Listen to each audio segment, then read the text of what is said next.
Murder,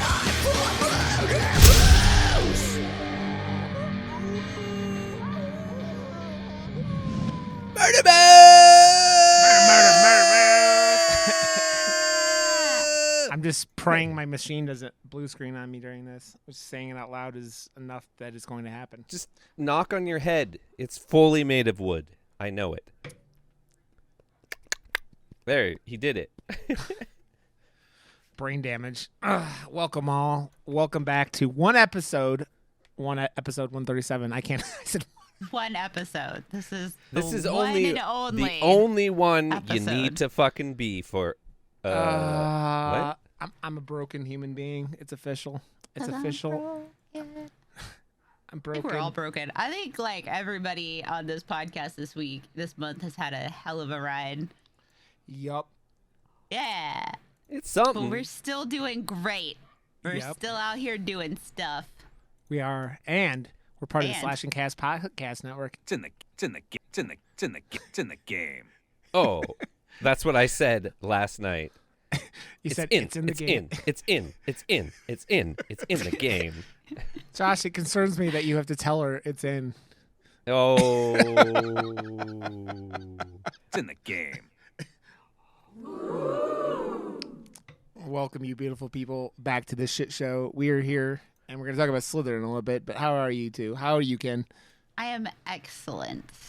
Good.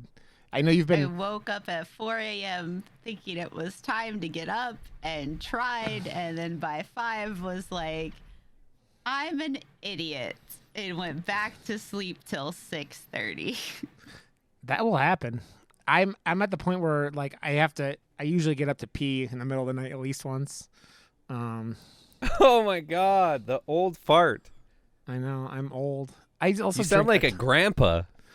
Back in my day. I get up I keep getting up earlier and earlier too because I have to pee. And today it was 6:30 and I just get up and get going. Even though I really don't need to right now. It's kind of like vacation time, but not, this is a little different. Josh likes to party. He likes to party. He likes to party. It's okay. I was just telling Rod, the Calgary Horror Con is June 17th and 18th, and I'm fully a part of it again this year. And the 35th anniversary reunion of the Killer Clowns from Outer Space, the whole cast is going to be in Calgary, and I'm the photographer for the whole all the when you go and you get those photo op things, the backdrop and shit. I'm the photographer for that, and I can't wait to take those pictures. It's going to be the whole group. That's fucking cool. You had all the zombie people last year for the Munsters or whatever, right? Yeah, but there's going to be Mark Burnham, the guy who just played the Texas Chainsaw Massacre. Who else? You mean he played Leatherface? Yeah, Leatherface. What the fuck am I talking about? Peter Cowper from My Bloody Valentine. Millie Shapiro from Hereditary. And she comes with the phone pole, so you can get a picture with her and the phone pole. Yes. All that reminds me is that Classy Katie on her stream last week was making a birdhouse to look like the thing they burn at the end of the movie of Midsommar, and it was pretty awesome. So I want to see that. What the fuck? Yeah. Also, Kyle. I don't know. It went by too fast. Kyle something or other, the guy who did our favorite movie of this year, from Edmonton. The Skidamarink? Yeah, he's going to be there. So what do you want me to tell him? I think you should tell him that he did a great job for a youngin' and that I hated... No, I'm just kidding. He honestly, listen, he did a great job. He found his market. People loved it. He made a shitload of money. Kudos for him. I hated it, but to each their own. I would take one of those little toy phones and chuck it at him. This is what you want. No, I'm just kidding. Just put him in a dark room and say, just wait 2 hours and I'll let you out. That's Just watching wait your 2 movie. hours, So, and occasionally you'll hear. but I get it. I'm sorry. Like I said, it works for. He's back. You may have to grab him. Oh no. It works. It works for its demographic. Yeah, Yep. for sure. He's back. Hey, My everyone. computer- He's back. Is possessed by Satan. And then the tab just crashed on fucking Firefox. Like, gah. Also, to all Okay, this, Rod. It's okay. see. Here's my spacecraft that I worked on for a really long time. That like is orbiting Jupiter. Ooh. I like it. Ah. Also, I get my dick cut off on Thursday. Listen, if you are male, or have a penis and testicles, and do not wish to reproduce, please, for the love of God, get a vasectomy and stop pushing it off on us. All right? Just Yep. it doesn't change anything. Yep. Just fucking do it. God. All it does is make it so you don't have swimmers. Because guess what? All the fun juice comes from the prostate. The fun juice What? comes from the prostate. So. Yeah. So get a vasectomy if you're not having kids, for fuck's sake. Yep. And don't lie about. Oh my God, I could. Oh my God, we won't even That's- get into that. That's a horror movie right there. It just, you know, Can't that be a crime? Is that a that crime? is a crime. It is a I crime. thought so. Yeah. Okay, I feel a lot better about things now. It is a crime. I don't know. Except if you're in the South, it probably is. It's probably not a crime in Tennessee or It's probably like, encouraged Texas. from Tennessee and down. Yeah. Because America. America, fuck yeah, America. fuck yeah. I don't know. It's so funny talking to other Canadians about some of the things that you two bring up. Because I'm like, what? I didn't even, huh? You have to deal with that? Are you kidding me? Come to Canada, guys. Well, then I saw something that they're like pushing for something against women's reproductive rights in Canada, and I was like, yeah, but I don't think that's gonna fly there. Fuck like no. here, they're like, Yeah, you get fucking problem. Yeah, and like now they're like fucking with insurance companies too, where they're like, oh, insurance companies can now deny you based on religion or race or fuck off. Are you gender. kidding? In Florida, I'm dead serious. Oh it my passed, God. or it went Florida's- through. I think it went through. DeSantis pushed it, so Yeah, Florida's so I fucked. hate it. yeah. It's step like 8. There's like a 10 steps of fascism in Florida and Texas and those places, and Tennessee, I think, or I mean, maybe not Tennessee is yet. Oh, They're we're getting there. right behind, or like on step 8 out of 10. That's how bad it is in America. So. I had somebody from America. another country tell me numerous times that we are now in a third world country, and they find it hilarious that I don't have trash pickup. That I have to take my trash to the dump, and they're like, third world country. What? I Yeah, don't we get. don't have trash pickup. I've never had trash pickup. Huh? Maybe when we were in Florida, maybe, but I've never had trash pickup in my entire life. There were like 2 weeks that my parents paid some guy to pick it up for them from their house, but We have like green bin, blue bin, black bin. And they come We on just different have- days, and I never know, and I always fucking miss it. See, ours are like our garbage is Monday, and then our recyclables are every other Monday. So it's I just have an remembering app that which- even comes up and tells me, hey, it's blue bin day tomorrow. Put it out. And I'm like, oh, okay, cool. Yeah, I'll remember that. No. Fuck. I can't believe you don't have that. That's so I inconvenient. keep the trash in the trash bags in either the sunroom or the kitchen until I can take it off to the dump. And half the time the dump is closed for make-believe holidays. Sometimes they're closed for half days because they feel like it. A lot of the times it's just full. There was a time period where, because they were closing so often, people were just throwing their trash at the closed gate. So like you'd go by, Fuck there'd be you! bags, because I mean they were closed. Do you have all to the fucking pay to time. dump too? Yeah. Only if you dump over a certain amount. But Well- even then, they only let you dump over a certain, let you dump under a certain amount, and half the time Actually, 90% of the time, the big dumpsters are full. So if you need to get rid of something big, you have to be there like when the gates open. Yeah, that's third world. Yep. No, third world. It's second world because third world would be them dumping it in Continue's house, but it's not far off. I mean, There's it's probably basically people where down we're the at. street doing it. Yeah. Or burning it. We burnt trash a lot when I was younger. I'm so happy today that we're talking about something that James Gunn did because I'm happy he's a human being on this earth that we get to watch his stuff. He's so smart. He knows what the fuck he's doing, and coming from like the trauma world and having that, I don't know, it's such a cool story, and champion more people like him because creativity is the world. This movie, I hadn't seen it in years. It's probably 5 or 6 years at least. I forgot how much I fucking adore this movie. I always knew I did, but it has everything. It's one of those things too where you're like, and it actually mostly holds up. Like there is one CGC. The worms always look a little goofy, like when they're like moving in masses. You mean the pork tenderloins? Yeah, is that what they were? That's what they look like. I've had a lot of pork tenderloins, and I always am like, oh, it's Slither.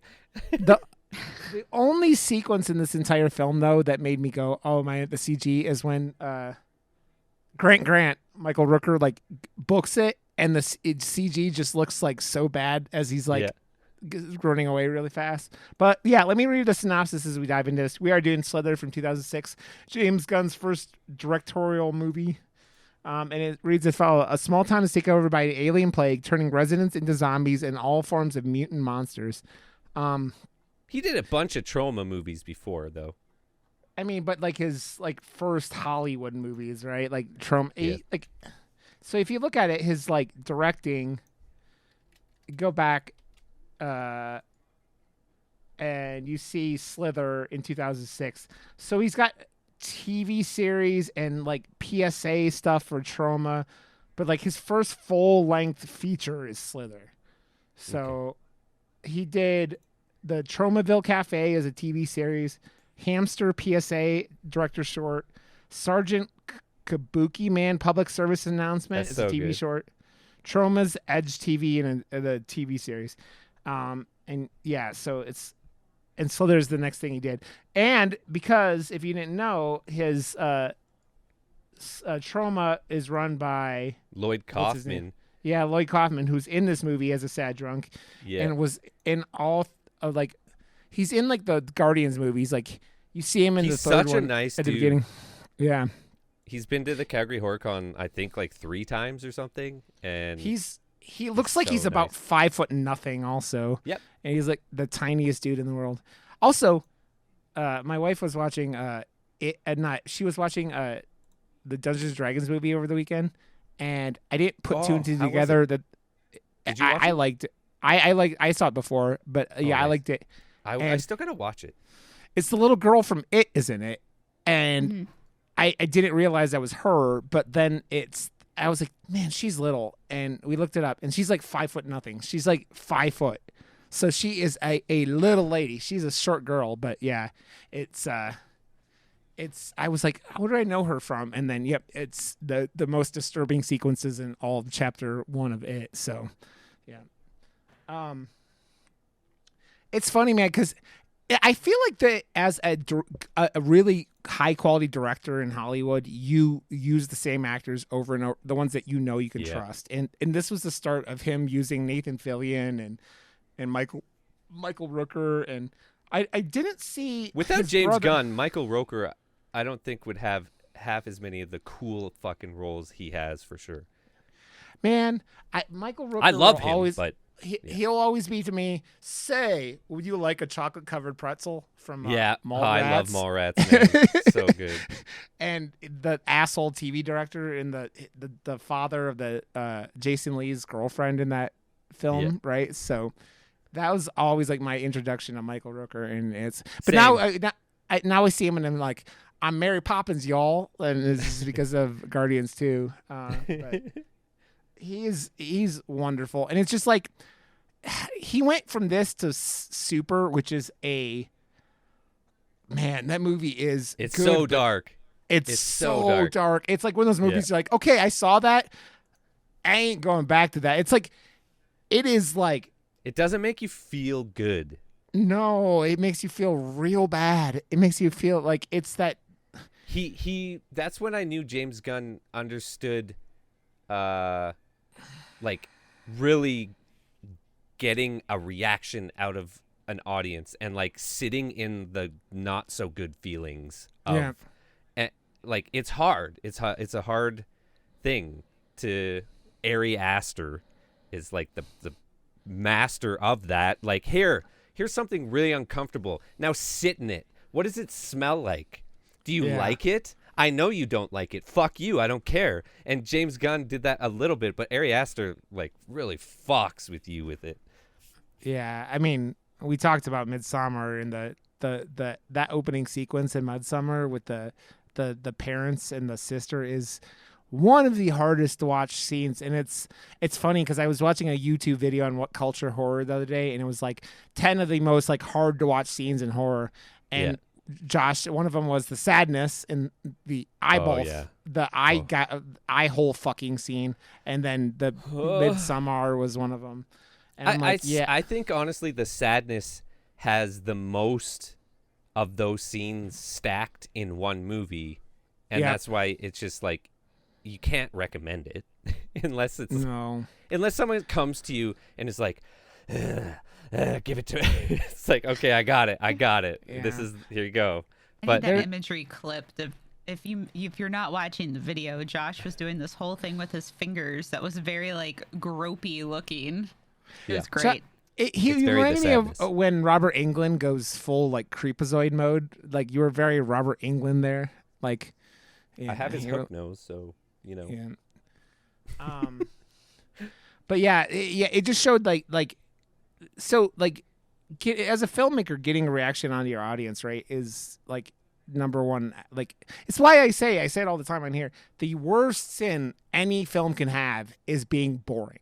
Being boring means you're not getting reaction. You're not like, besides boredom, you're getting put to sleep.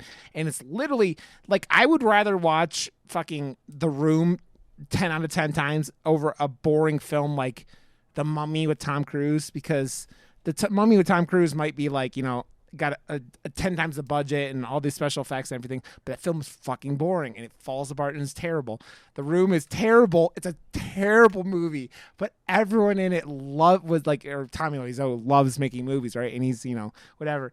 And so he made this movie that you're like, this is real bad, but it's got heart, and you kind of appreciate what they're trying to do, even if they're falling on their face doing it.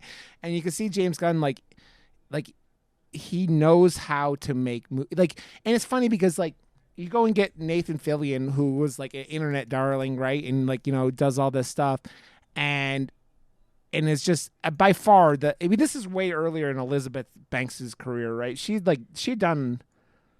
hadn't been super famous by this point, I don't think, right? And it's way before. We were looking at that because I was like, holy shit. First of all, she doesn't age. And then if she does age, she drops. No, she was in a lot of stuff before this. Because she was in the original Wet Hot American Summer. She was in Spider-Man. Yeah. She was in Catch Me If You Can. She was in 40-Year-Old Virgin. Like, I mean, she was in a ton of shit before this. Yeah, there's a lot of stuff, and it's like, Slither was like the year before. I mean, 40-Year-Old Virgin was the year before. It's probably the first thing I ever saw her in. It was all bit parts. This was one of her first like starring roles, though, right? She's got that. He played it up like crazy. She was the sex symbol, and like everyone's pawn. But the thing that James Gunn does better, casting wise, is like he makes.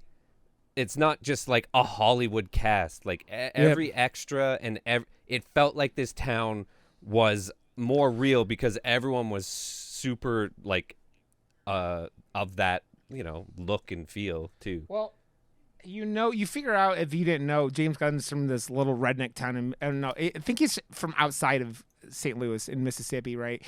And like because his town is in in Guardians of the Galaxy 2 when Ego is doing his like things and like his parents were in there. So like the opening sequence with like the rednecks and the fucking Confederate flags and all the shit in this film, you're like, oh, this guy feels it. And like, I have to say, I don't like country music, but the fucking music in the like the deer crawl or whatever the fuck it was called was kind of slapping. Like the little kind of like rednecky band. So good. About going to fuck yourself or whatever the fuck this song was about. I'm like, yeah, this song slaps. It kind of reminded me of Dead and Breakfast. Like Dead and Breakfast is a zombie musical, but the like band that's doing it is singing about the movie, but is playing live at this like bar thing that's happening in the movie. It's fucking hilarious. It has what's his name who plays Bill from Kill Bill in it. It's just Keith. You mean Mr. I died jerking off too hard? Keith. Oh right. Yeah. I forgot about that. Yeah. Shit. He autoerotic asphyxiation. He went too hard in the paint, Josh. He went too hard in the paint. Poor he Keith was in the game, and then he was not in the game. Then he got a technical foul and got ejected. Shit. No, man. Yeah, he was a good man. He was awesome. I love Keith. Whatever his name was. But yeah, I'm bad with names. You know that, Ken. We're all bad with names, okay? No, I liked the I love whatever his name is because I did that today too. So anyway. Keith. I love that guy. What's his name again? Bill. His name is Bill. No. Yeah, or Kill Kung Bill. Fu. Yeah, he was Killed Kung Fu. Bill. He was Bill. So he got killed. Yeah, he killed Bill. I have to say, another thing that I really do appreciate, you're talking about the atmosphere and how well he sets it up. Like, the whole, like, Grant, who's Michael Rooker's character, fucking funny shit ever because they give him shit about it. Like, it just shows you Michael Rooker has a sense of humor. If you ever have a last name that could be a first name, never name your fucking kid the same fucking thing. It's like the meanest shit you could ever do. Like all of the Will Williams and Will Williamsons that I went to school with. Really? Yeah. But like when he like tries to fuck Elizabeth Banks and it's like she's all like, by the way, I don't know if I realized this because whatever they're calling her name is Starla in the movie. I don't know if I put two and two together that her name was Starla. He's going to like that chick's trying to fuck him in the middle of the woods, and it's the most redneck thing in the world. And they go and they find the meteorite, and they're just poking it. Yeah, it's like I'm like, okay, I can handle this. This isn't Prometheus. You're two dumb drunk rednecks in the middle of the woods. Of course they're gonna poke it with a stick. They're not like alien scientists who are gonna start poking space snakes in Prometheus.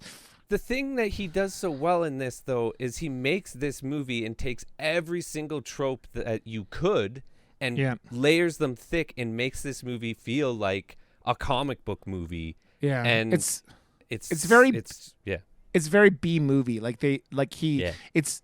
It's made way better than a B movie, but like it's got that like it's love got that of B movies early in it. Yeah, 2000s feel, kind of like The Faculty, like. You know, that's it's a Universal movie. The late 90s, Josh. I know, but like it has that feel to it where it was like produced by a studio and it had the money, but it could still do its thing. And I haven't seen a movie like that since I think James Wan is the only one able to legitimately make movies that feel that way nowadays because he gets the money and he has a studio actually create. I hope that he's going to make movies feel more like that again with the new thing they have going on where they're going to be producing movies and stuff. I mean, oh, you mean James Gunn? I mean, James Wan. James Wan. Because James Gunn ain't going to be making low budget looking anything or because he's going to be way too big now. His next thing is Superman. And all the DC movies, which awesome, cool. I'm excited to see what the future of DC holds because James Gunn. Too. Oh, but I said we talked about it last week. I think Guardians 3 is my favorite fucking Marvel movie, and I don't think because did you have time to see it, Kin? Not yet, but everybody, even friends who don't like movies, are like, it made me cry. And I'm like, fuck, I need Dude, to I see was this. I was crying and laughing the whole fucking time. And it's just like, yeah. the way he does it, and I forget. Actually, I just rewatched The Social Network the other night, and I feel like that movie does so well the jump back and forth between what's happening with the lawsuits and all that stuff, and it really drives the story forward. And you can go and do a comedic thing with like, a call and answer type thing. And I feel like that's what Guardians of the Galaxy 3 does so well, because it's going back to tell his story, and it's doing it so seamlessly and so well to like progress the main story. Yeah. And I feel like it's really making you feel more and more and more for this character, but then their journey has so much more stakes because you're now feeling this way about it. And fuck, he nailed it. Fucking nailed it.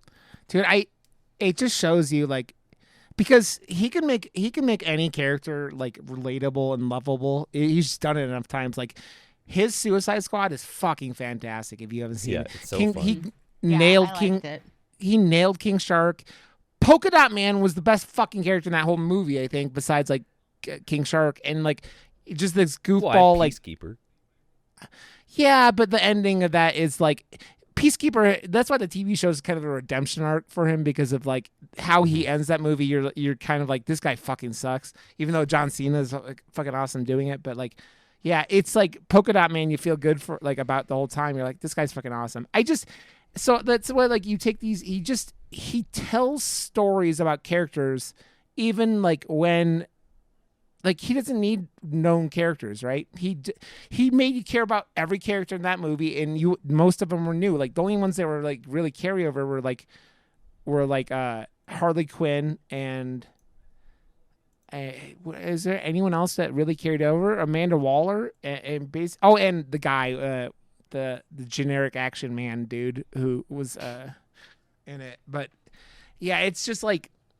He just gets you cared about these characters, and it's like you could see him doing that in this film, like in Slither. You're like, he's making you care about these like little redneck town people that like are all kind of like, completely unprepared for this impending doom. And I think that like the concept of the movie isn't like. We've seen stuff like it before. Like we've seen Invasion of the Body Snatchers. We've seen like Night of the what's that movie called with the zombie like in the asteroid? I forget what the fuck that one was called, but like it's like all the stuff you've seen the concept kind of before, and he just takes his own little twist on it and does it really fucking cool though. Like I was thinking last night as I was watching it yesterday, I'm like the scene with Michael Rooker, Grant, and the chick who ends up turning into the giant ball, like, which is still one of the most iconic scenes ever. She looked like a pimple. Yeah, it's like, what she kind of reminds me of? It's like Dig Dug, you stick your air hose in people and just like, and it's what it reminds me of. But like that scene with him, those two, and like he's like. It's so uncomfortable because it's got this weird sexual thing, but it's like the weird act of violence at the same time. And you're just like, because Michael Rooker sells it and the woman sells it, you're just like, damn, man, this is just like creepy and like good, because it's like you're very like minimalistic of the changes. Like the changes with Michael Grant are very minimal at that point. He's acting weird, right? But like. He's just like little skin rations, and that's really the first time you see him. Like, I guess his little arms pop out when he's by the shower, but like I don't know if that was before that. I think that was after that. I don't know, but it's such a like that concept. Like, and I love how he even sets it up. Right, he has that thing shot into his chest, right, and he goes into the X-ray. To go up into his brain, so you know exactly what's happened. The brain's taken over. It's the thing like show us, not tell us. And he's understood movie making, like from the very get go, and he just loves movies, right? And like you said it, Josh, the comic book comparison, like he's a comic book nerd who like just loves movies too, right? Like that's why his next movie But was he's Super. a good storyteller, Yeah. though. Like, and that's where Yeah. I think a lot of filmmakers, I don't know, like you can almost see sometimes in some movies, it's like, hey, I have this idea for a new technique or a new package, and it could be maybe what they're known for in a short film or a YouTube thing they did or whatever. And it's like, but they don't know how to successfully tell a story that is a long form video, like super long form, meaning a full length fucking movie to keep people on the edge of their seat, to keep them entertained. James Gunn just, I don't know. The things that influence him are amazing. And Yeah. I want to see what he does next. I can't wait. And I've always loved his shit. So it's, Yeah. There's Superman. not many like full-on film creators that I can just like, they're top shelf. I know it's going to be good. You know, it's like there's a select few. It's like, oh, it's a so-and-so movie.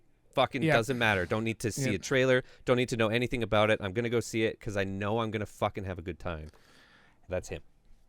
You think about it, and this is why I was excited about him doing Superman. I could give two shits about Superman as a character. I give two shits.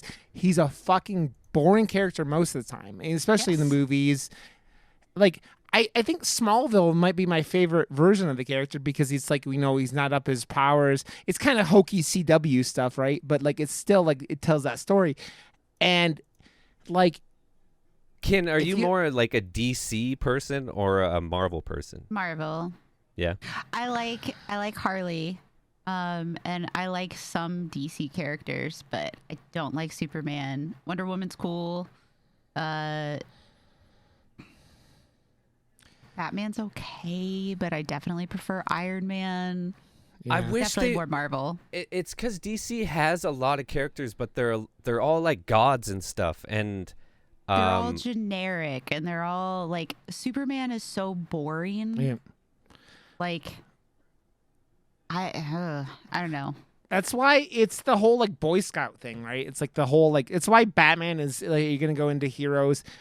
My favorite DC character is still Green Lantern because it's the whole like, oh, you could do whatever the fuck you want, and they're supposedly doing a TV show that's like gonna be on HBO or Max, I guess it's called now, and they said it's True Detective meets like Green they're Lantern. like, Max. It's in the game.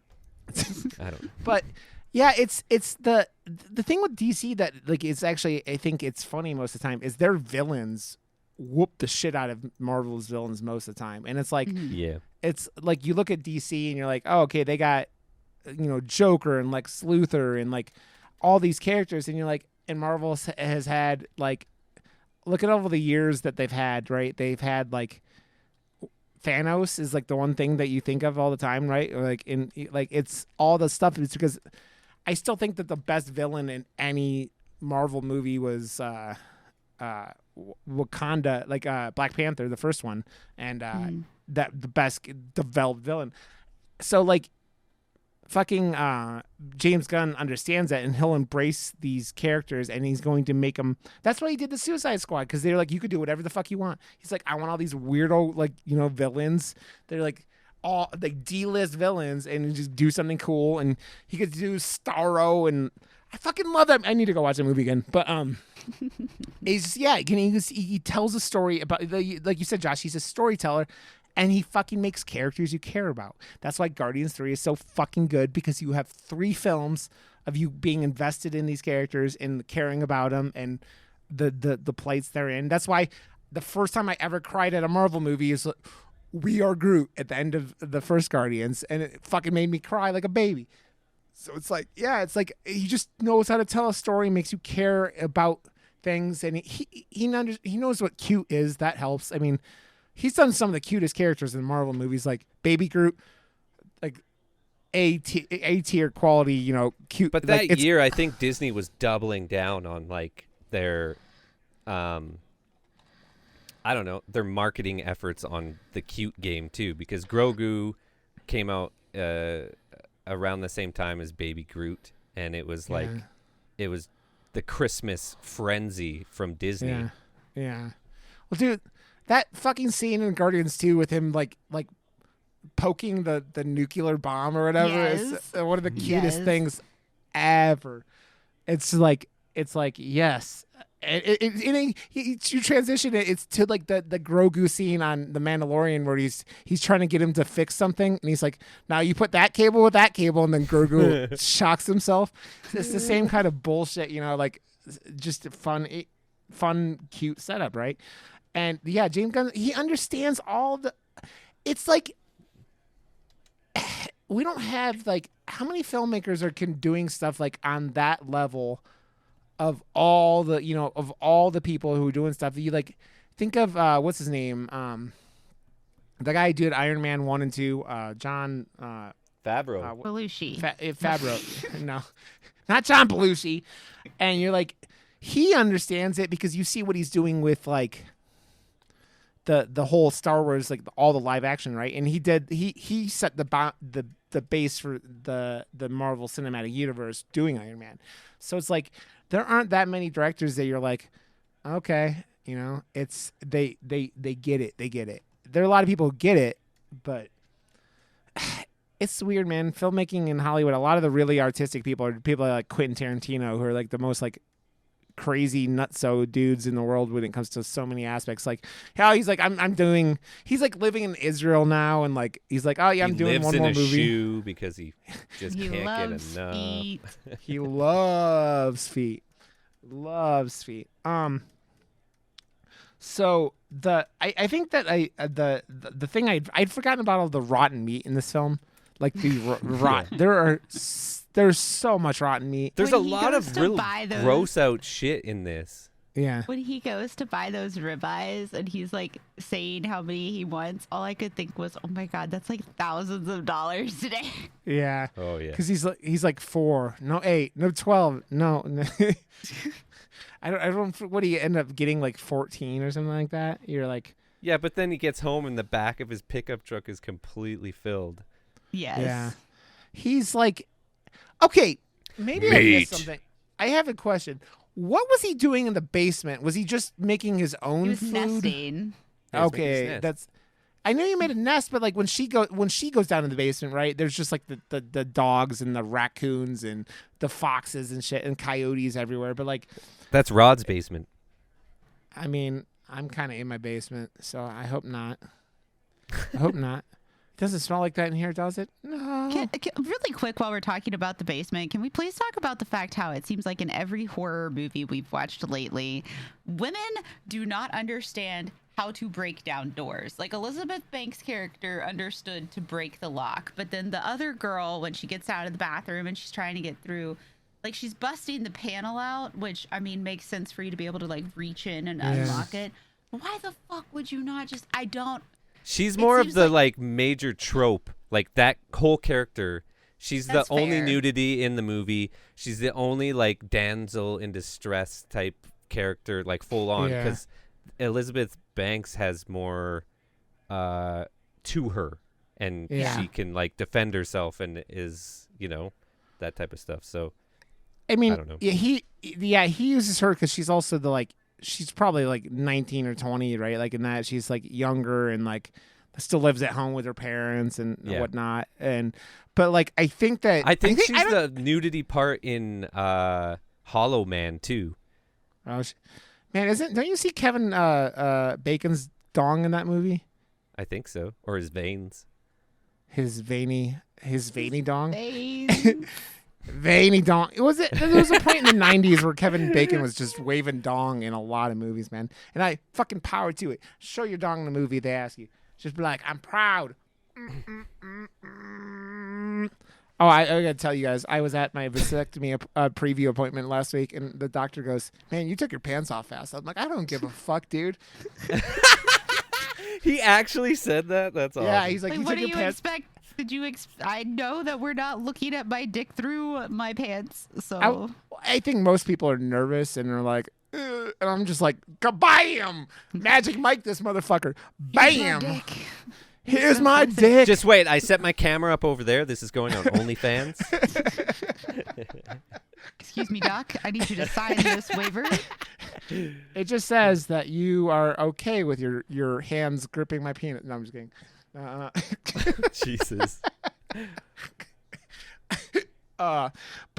Yeah. So I think that they like. I think she was worried about being able to break down the lock. It was why she did that, and it was like those like. Still don't like it. Yeah.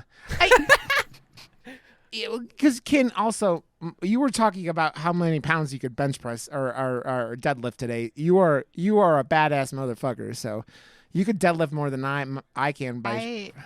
I accidentally, so I've got this really good pre-workout and I like took way too much of it. I took like a full serving the day before yesterday and I was like, and then today I took it and I was so angry. So I went downstairs and I'm like deadlifting like 115, 120 pounds, just repping it out. And I'm so mad and I'm like, I'm going to throw something through a fucking wall. And I was like, okay, we need to not ever use that much pre-workout ever like, again. Oh, you're going to break the panel? Why did you break the lock, you little bitch? Yeah. Anyway, so we learned a lesson today. We I've learned not that been so mad in my in years. I was like ready to pick up the whole fucking bar and throw it through the wall, and I was like, "And this is pre-workout. We don't fuck." Oh man, I have to say, And then she said, It's in the game. it's in the game. Did. The special effects of this movie are generally pretty fucking awesome. Oh my god, they're fucking hilarious. Okay, can I just say, because I haven't really said a lot, I've just been sitting back and listening, watching this movie. First of all, I took photos of different points in the movie because I was like, these special effects are great, like whatever. Yeah. But watching this movie, I did look over at HT at one point and I was like, is this supposed to be scary or is this supposed to be funny? Or what am I getting at here? And he's like, no, it was supposed to be scary. And I was like, okay, by 2006 standards and by somebody who probably hasn't watched a lot of, okay, like I could see it. But I was just sitting there the whole time like, this is ridiculous. It's great, but it's ridiculous. I think, of course. Yeah. It's that's over what the I was top. meant. That kind of what I was Yeah. referencing with the B movie part of it. Like it's like got that like kind of hokey thing that the B, but it's because it. It knows what it's doing. Like Yeah. he knows Yeah. this is like the exact, like if you've seen any trauma movies, they are so ridiculous and so over the top. So this is like way levels down from most of the trauma movies that I've seen. Is it? They have a new Toxic Avenger movie coming out with Yeah, Peter I'm Dinklage. excited. I grew up fucking obsessed with that shit. I've never man. seen a Toxic Avenger movie, and I'm kind of It's like, pretty good. You should watch them. yeah. For once I've seen something you haven't, I win. It happens. It happens. Not all the time. But it happens. Kenny. We were talking about this morning in Ken's stream how she loves you call her Kenny. It was pretty I was funny. like, he's the only one who's allowed to do it, and it's because he doesn't say it Kenny like a boy name. It's the way he says it. I was like, he's the only one, and I love it. I like the giant ball woman is one of the most memorable scenes I think like ever because one it like introduces the little worms, right? Which go on to do everything from God damn it, Josh, the Freddy Krueger scene, but like the giant ball woman, and she's just like she's so good. She's like, I'm so hungry, When and she splits. yeah. I think my favorite part of that is when she's asking for the possum. She's like, Yes. Can you give me some of that possum over there? And you just see the possums, dead possums like, I fucking love it. And I love how they're all just like they're like, we gotta get you to the hospital. What the fuck are they gonna do? It's like, the dialogue's so funny because it's like that's the kind of shit you think about that people would really say, and they'd be like, "You gotta get her," like help. That's like, why he's such a good writer, though. Like, it's not just the fact that the story and all the like tropes that he's written in, the dialogue and what is being said is fucking on point and super timed well and comedically hilarious. Yeah, I mean. And let's be real, man. Nathan Fillion's a fucking great comedic actor. Like he gets like, everyone remembers him from Firefly, but like every time he gets like the chance to be funny, like he was funny in fucking Guardians 3 as the ball suit guys, like they look like walking, talking testicles. And his and Elizabeth. Oh no, I was gonna go. No, we can't give away anything because those scenes with him are fucking hilarious. Yeah.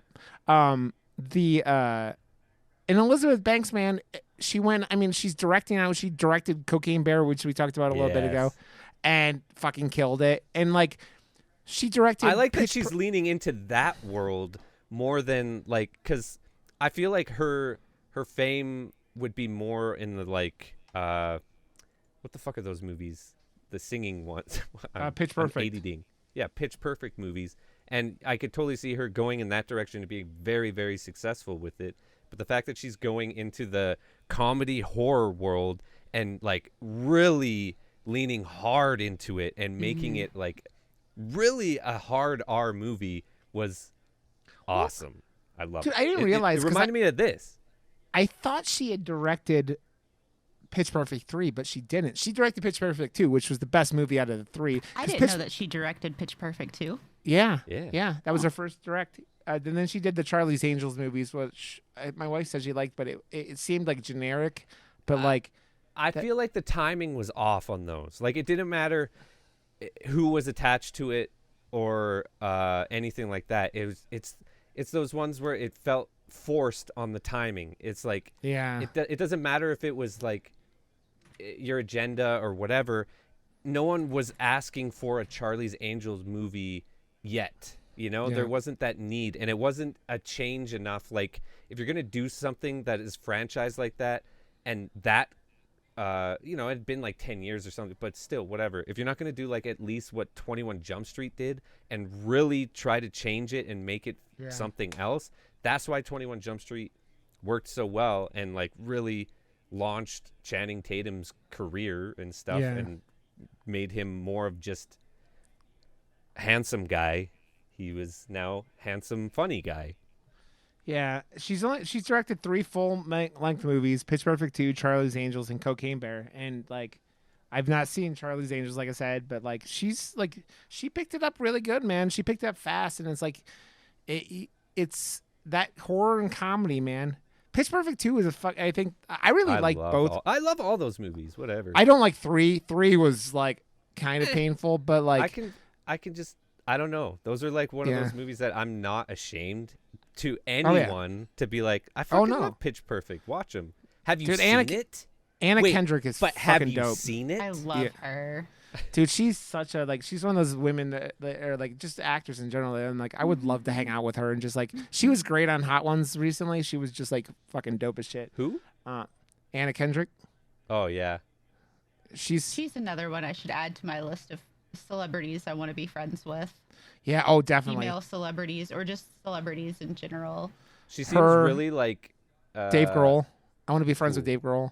I want to be friends with Brie Larson. I want to be friends with Jenna Ortega and Justin Long. Man, I would just give Justin Long, if I was friends with him, I would just make fun of him about his measuring tape repeatedly. I was really hoping that you were going to be like, I would just give him the biggest open mouth kiss. And I would do that. Just long as I would open mouth kiss Justin Long. Just please not have that mustache from. Oh my God, the mustache. I don't want your mustache. I don't like that. I don't like mustaches on guys. Please don't do that. And I don't don't try to kiss me dressed up as a giant walrus, and then we'll be good, and we're good. Fair enough. I think that along with the giant ball woman, I think that the Gun's final Grant Grant's final scene in this film as the like as he's sucking up everybody, which by the way reminded me of Society, which. I loved the hive mind. Yeah. I loved the hive mind. Sorry, go ahead. No, have you guys seen Society? The 80s movie where like there's like the giant like rich people orgy, but because they're like these weird, I don't even remember all of it. It has one of the weirdest scenes I've ever seen in cinema, and it's all these people like gooing together and like licking each other, and it's just if you've never seen it, the movie is fucking wild. That's what it reminded me of this. And then it ends with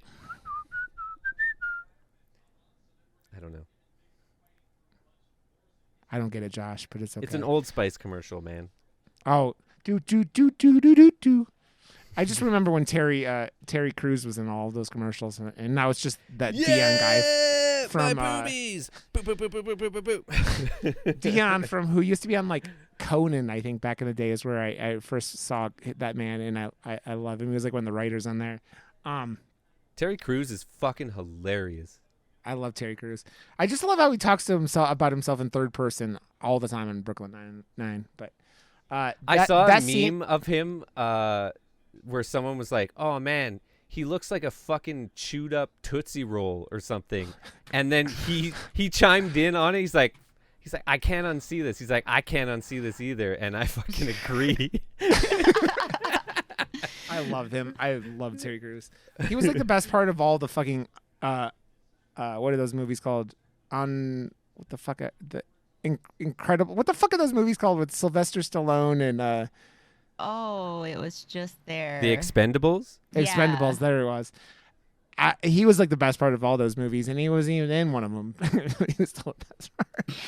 He was, but yeah, that whole scene where the end where they have like Grant is just like sucking people up and like just like kicking people's asses there. I love that scene. The makeup is fucking amazing. It's just wonderful. Like I was thinking about it. I was like, man, how long did it take fucking Michael Rooker to do some of the makeup in this movie? Because damn, and they're all like, it's one of those movies. Like I always remember that big monster scene at the end where they're all, part of him and stuff. And I feel like he did it better than most other fucking movies that have attempted to have that same sort of vibe. This one, it's like, no. The bar's set now for like the gross factor and the all being interconnected and stuff. I feel like what the fuck? They just did that. Was it in one of his movies where they're like, oh no, I think it's like the Last of Us type stuff, where they're all interconnected because of the like mushroom thing and everything. Yeah. Mm-hmm. If one sees you, all of them see you. So like all these things. It's all hive mind. Yeah, I think Ken nailed it with like the hive mind and stuff. Like that's the scene where they it's show not tell, where they just all start talking as Grant to her. But you get it instantly. Yeah. You don't need any explanation. You understand it instantly. It's fucking great. because they're just all using the like language you had heard Grant saying to Elizabeth or Starla earlier in the film, and you're like, okay. Smart. I get it. Yeah. Also, I was trying to figure out how his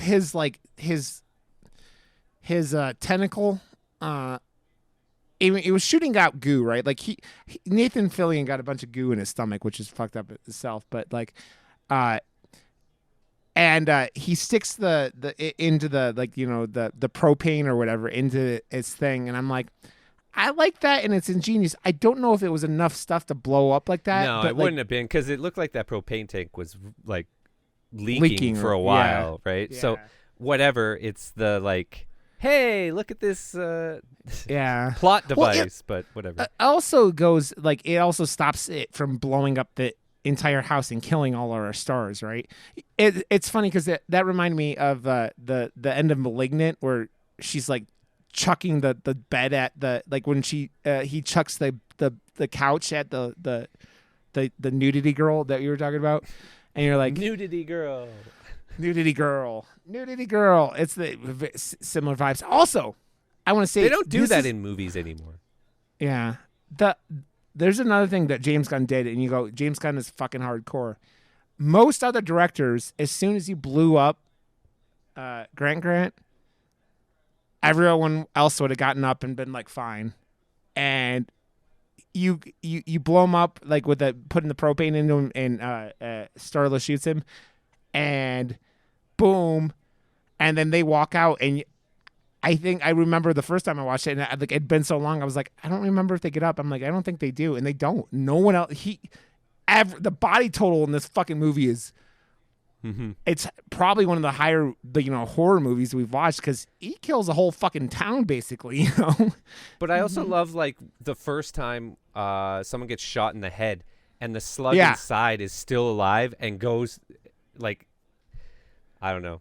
I feel like the horror, whatever, the horror parts of this movie is like on a whole nother level. Like most movies, they are easier to kill or whatever, and like this one, it's like multiplied. Well, that headshot that you're talking about with the shotgun is fucking gnarly, man. It's gnarly. They have some gnarly. There's a couple of pretty gnarly headshots in this film. Also, like gnarly. When, Greg Henry's character, the mayor, is like. Are you saying that James shreds the gnar?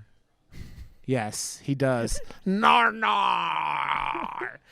I had to talk.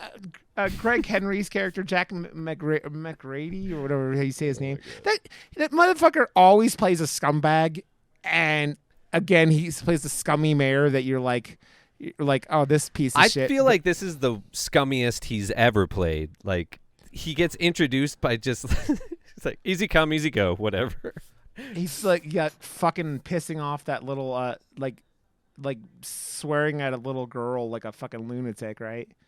He's funny. He's also funny. He's Peter Quill's grandpa, man. Really? Yeah, he was like the grandpa at the end of Guardians 3. He was in the first one in the hospital scene before, he gets taken. But again, it's James Gunn using the same actors over and over again. He's like kill me, and he's just like bam, like another headshot that was pretty gnarly. I feel like I don't know. I want to see James Gunn do another horror movie. Like these are his roots. I know he's the comic book guy, and it's like obviously he's followed the trajectory of his career, like just to the fucking top of the mountain with it. But when I heard that the director of like the Spider-Man movies, the new ones, wanted to go back to his roots and dive into like Final Destination or something like that, just like a franchise that he could like. Oh, he wanted to go back. I really want to see James Gunn go back, because this is like one of those movies. I'm so happy we fucking talked about it. I forgot about it for a while, and it reminds me, like, horror is used for so many things in people's careers, and I feel like right now would be a perfect time to revisit, or I don't know, like there's so many horror movies that we're going to get very soon as well. Yeah. And I can't wait to see who the next James Gunn is going to be.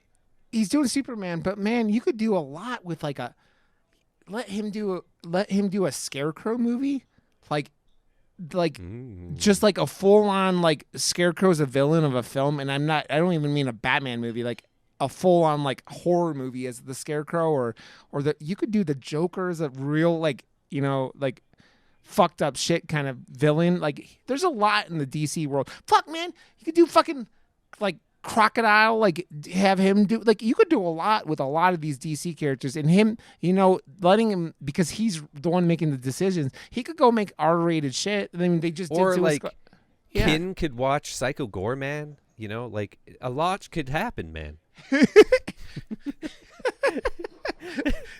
I mean, one day. Maybe. One day, Kin will deadlift 1,000 pounds, and one day, Kin will watch Psycho Gore, man. No, it will happen on the same day at the same time. Psycho! She's like, oh my god, I had too much pre-workout. Psycho! No, then she'll just want to play, what's the game from Psycho Gorman called? Oh my god, I need to rewatch it. What ball? I just watched it the other... Murder Ball, isn't it? Murder Ball, I think so, yeah, with my sister a couple months ago. And I'm like, this movie's so perfect. So perfect. Murder Ball. Ken, you liked... Ken, you liked Black Phone, right? Yeah, I loved Black Phone. Did you like the little sister in Black Phone? Yeah. Okay, take her, but make her sassier and a bigger pain in the ass, and make the entire movie basically about her, and you have the main character of Psycho Gorman. And so okay. I love that scene where she almost prays. Oh my god. It's so fucking I'm the best. So yeah. I'm the freaking best. God. Yeah. I could watch that movie on And repeat. I think. Alistair is the best character of all time. Alistair is the best. Yeah. See, But, I successfully brought it up again. I think I want to know, is there like AI that could like scrub our episodes and tell us how many at least episodes half, we at did least half bring of our up episodes Psycho we've talked Gorman? about Psycho I'm Gorman. sure. Yeah. Also, did you guys notice that Rob Zombie was Dr. Carl? It was the Yeah. voice. Yeah. Yeah. So Did not. when she called to ask about Grant, it was Rob Zombie at the phone, and I thought that was cool. I did not notice that. Which is because fucking House of a Thousand Corpses were like years before this, right? So interesting. Also, if you've never seen Super, that movie's fucked up, like you were saying. It's way more Yeah, fucked up than this film, which has alien whatever.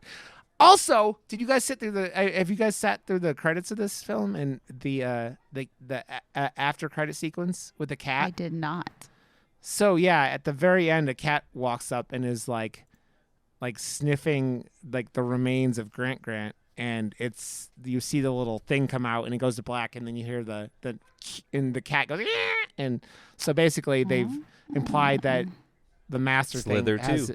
Yeah, I want a Slither too. That would be James a Gunn, do a Slither too. He's Just produce it. Yeah, Just he would have produce to it. produce it. Have James Wan direct it, and then you can produce it. Oh my god. And I'm sure you could hire Nathan Fillion. He'd be around, right? Come on. Nathan Fillion's only got that. Is he even doing that rookie TV show anymore? I don't know. It looked like it when I looked a minute ago.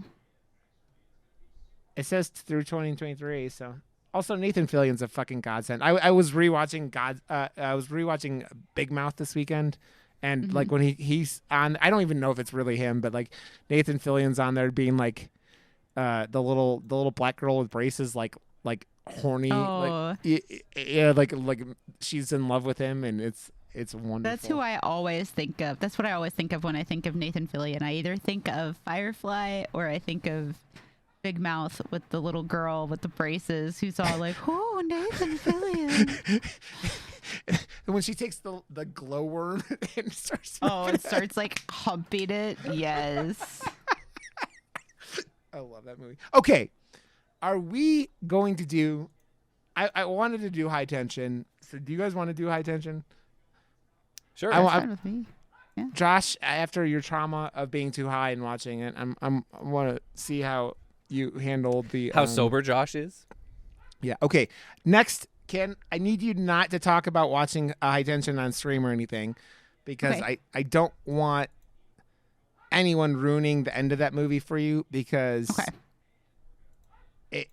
it's a very divisive finish, and some people, you know how it is.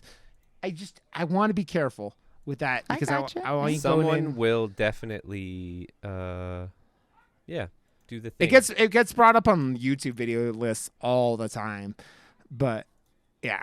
Okay, cool. We will do High Tension, which is from I think about the same time as Slither, actually. Let me see. Or the Switchblade. What is the fucking real murder? Oh no, that's 2003. I forget what the fucking no, I forget what the French original movie was called. It was like the Switchblade Romance or something like that. I'm trying to figure out what 2003. Okay.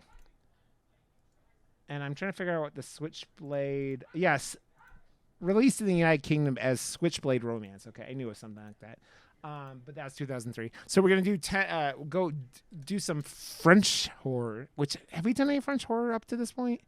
I don't know Yes. if we have. What did we do? Oh, we did Revenge. We did Revenge. We did. And we did Titan. Titan. Yeah. I want to do I do want to do a Raw at some point too, but I'd be okay, down. yeah. So High Tension next week. That is on Shudder. So that just got added to Shudder with like Martyrs and a bunch of other French extreme things. So we will do that. So I'm very excited. So We are very glad you listened. Thank you for hanging out with us tonight. You can go to murdermoose.com and murdermoosepod on Twitter and find us there. You can go to quainttaint.com and continue.com and onlynouns.com and stdmotel.com and stdhotel.com. I think that's all of them, right? Yeah. I got them. I Okay. think you got them all. Go all to those and follow Kim because she's fucking wonderful. And joshwrb.com. Josh WB on Twitter. If you want the highest quality graphic work, and the best blowjobs around, you get a hold of this man. He this man right here. Woo! As I stick my finger up his asshole. Wee! Gizmo is losing his shit outside, so I just hear that. And I am Rod_Johnson on Twitter and Twitch and stuff like that. So come hang out with me. So. We love you guys. Thank you for being awesome. And we'll catch you guys next week for High Tension. Bye.